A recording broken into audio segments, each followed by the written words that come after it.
Hi friend. So basically मैंने एक recently paper पढ़ा जिसका टाइटल था AI must embrace specialization we are the super human adaptive intelligence. ये पेपर लिखा था यान नकून ने।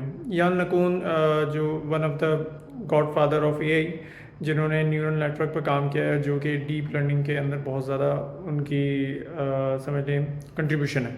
सही है, one of the godfather of AI में वो उनका नाम आता है।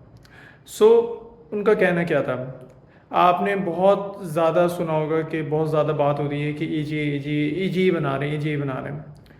क्या वो अगर कोई बंदा आपको मतलब इस पेपर में क्लेम किया गया है कि ए जी का कॉन्सेप्ट ही गलत है।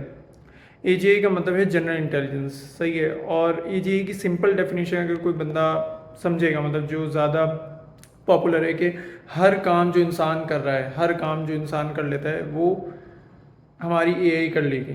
अल्टीमेटली गोल यही है। जितनी भी बड़ी कंपनीज़ हैं, जो ओपन एआई के सीईओ हैं, सही है, वो भी ये कहते हैं कि हाँ we can achieve the AI. But क्या हो अगर ये कॉन्सेप्ट ही गलत हो? इस पेपर में यही क्लेम किया गया है। असल में जनरल इंटेलिजेंस क्या है? इस पेपर में क्लेम ये किया गया है कि जनरल इंटेलिजेंस की बुनियाद जो इंसानों पर रख कर बनाई गई है कि हाँ इंसान सारे काम कर लेते हैं, जनरल इंटेलिजेंस इंसानों के पास, तो एआई को भी ऐसे ही करना चाहिए। सही है, एक एआई जो सारे काम कर ले। लेकिन इंसानों के पास भी जनरल इंटेलिजेंस नहीं है। इस पेपर में यही क्लेम किया गया है। एक एग्जांपल से मैं आपको बताता हूँ जो इस पेपर में भी है कि मैग्नस कार्लसन को आप सब लोग जानते होंगे। सही है, Magnus Carlsen is one of the best chess player in the world right now. अगर वो चेस खेल रहा है, सही है, लेकिन वो अगर कंप्यूटर के अगेंस्ट खेलेगा, एक चेस कंप्यूटर के अगेंस्ट, तो वो बुरा खेलेगा। तो इट मीन्स इससे हमें क्या समझ आता है? इससे हमें ये समझ आता है कि जो इंसानों की इंटेलिजेंस है वो अपने सराउंडिंग लिमिटेड है अपनी ही दुनिया में। इसीलिए हम अपनी गलतियों को नहीं पहचान पाते, ब्लाइंड स्पॉट नहीं पहचान पाते, और ये एक इल्यूजन क्रिएट हो जाता है कि हम सारी चीज़ों में अच्छे हैं।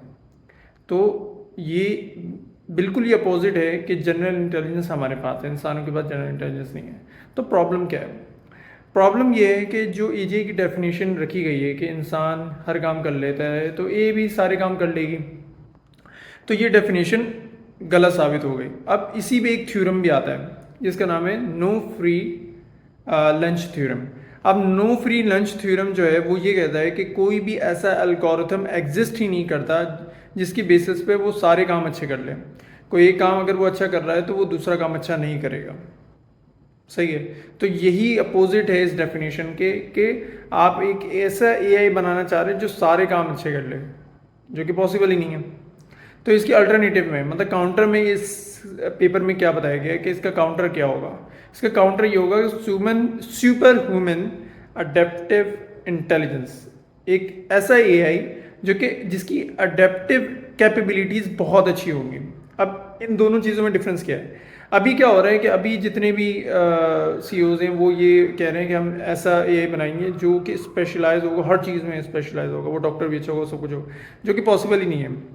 तो इसके काउंटर में एक ऐसा एआई बनाना चाहिए जो याल नकून कह रहे हैं कि जो कि अगर मैं उसको बोलूँ कि यार तुम प्रोटीन फोल्डिंग जो चीज़ है, एक प्रॉब्लम है, उसे सॉल्व करो, तो वो अडेप्ट करे उस चीज़ को, उसे जल्दी से स्पेशलाइज कर ले। ये मेजर होगा वो कितने जल्दी वो स्किल वो सीखता है। मतलब समझ रहे हैं आप, एक टाइम पे एक चीज़ को स्पेशलाइज कर ले, ना कि वो हर चीज़ में अच्छा है। अगर कोई एक ऐसा इंसान हो जो ये कहे कि मैं डॉक्टर भी हूँ, इंजीनियरिंग भी बहुत अच्छा हूँ, सब चीज़ अच्छा हूँ, तो इट मीन्स कि वो हर चीज़ में एवरेज है, वो हर चीज़ में अच्छा नहीं है। सही है, वो हर चीज़ में 0.00 समथिंग कंट्रीब्यूट कर सकता है। तो हमें एक ऐसा एआई नहीं चाहिए, हमें एक ऐसा एआई चाहिए जिससे मैं बोलूँ कि यार ये लॉन्ड्री का काम है और ये करना है तुम्हें, तो वो थोड़ा टाइम लगा के जल्दी से वो सीख ले। At one time one task he can do. Okay, so ये मैंने बहुत समराइज करके बताया, अदरवाइज मैं लिंक डाल दूंगा पेपर का, you can also read. Okay, thank you for watching. Next video में। अल्लाह हाफ़िज़।